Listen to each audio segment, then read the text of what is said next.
further the resources for public investment.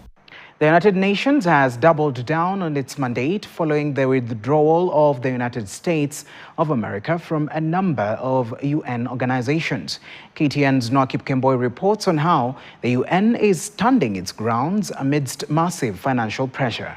After the U.S. announced its withdrawal from a number of UN organizations, including the UN Economic and Social Council, Economic Commission for Africa, UN Conference on Trade and Development, UN Framework Convention on Climate Change, and Office of the Special Advisor on Africa, among others, the United Nations has reiterated its commitment to its mandate, noting that it has not yet received any official communication from Washington. We have yet to receive any official communication.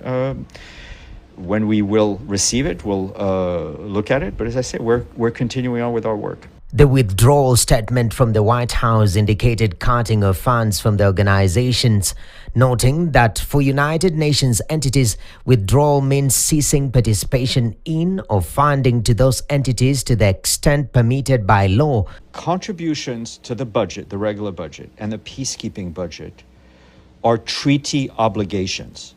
The operative word being obligations, right?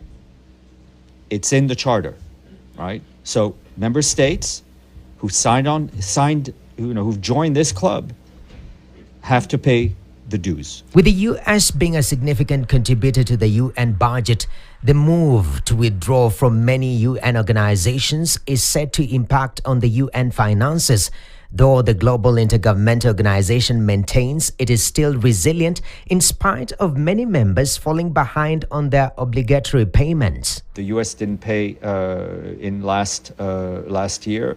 Other member states paid later than we had expected. The U.S. has withdrawn from many renewable and clean energy organizations due to Trump's stance on the sector. They're a joke. They don't work. They're too expensive. They're not strong enough to fire up the plants that you need to make your country great.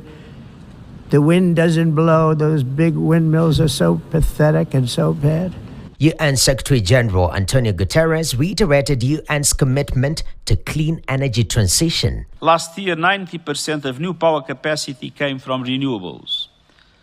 Global investment in clean energy reached $2 trillion, 800 billion more than fossil fuels. The economics are on our side, but political will needs to catch up. A legal standoff looms between the US and the UN, especially on withdrawing from the treaty organizations, at the same time creating a potential vacuum in funding, further squeezing the UN budget. Noakip Kemboy, KTN.